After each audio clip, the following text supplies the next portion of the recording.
I'd like to take up the challenge that it's not possible to be an active owner of 1,000 companies. Go. So I think it is.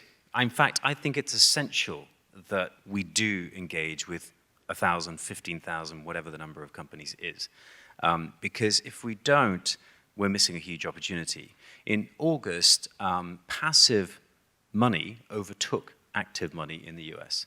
Mm-hmm. So that basically means that there is more money run to passive strategies than active strategies.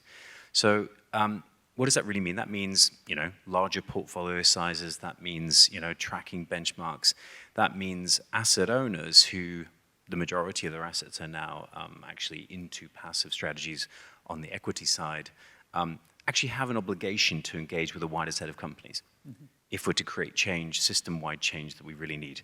So I want to give you a very specific example of where this has actually worked.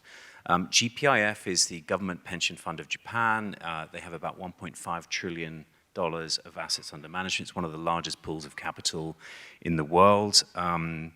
They invest in up to 10% of the Japanese equity market and around 1% or more of the global equity market. So a large investor. Now they're faced with a problem as such a large universal owner.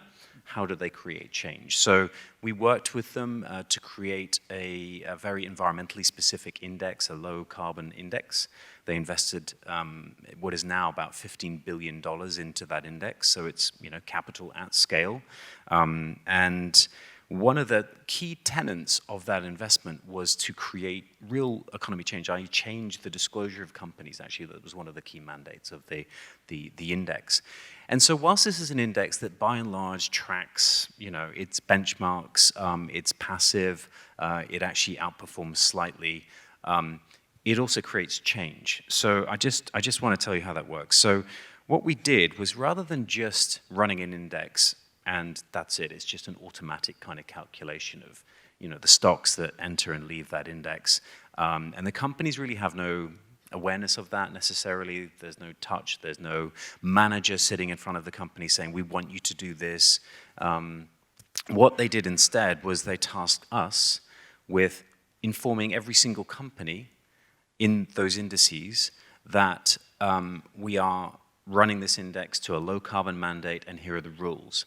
And the important part about the rules is that depending on which sector you're in, if you don't disclose, you get a 30% penalty, up to 30%. So that means for companies, they're suddenly aware of the fact that actually probably their largest investor is now penalizing them for not disclosing on carbon emissions.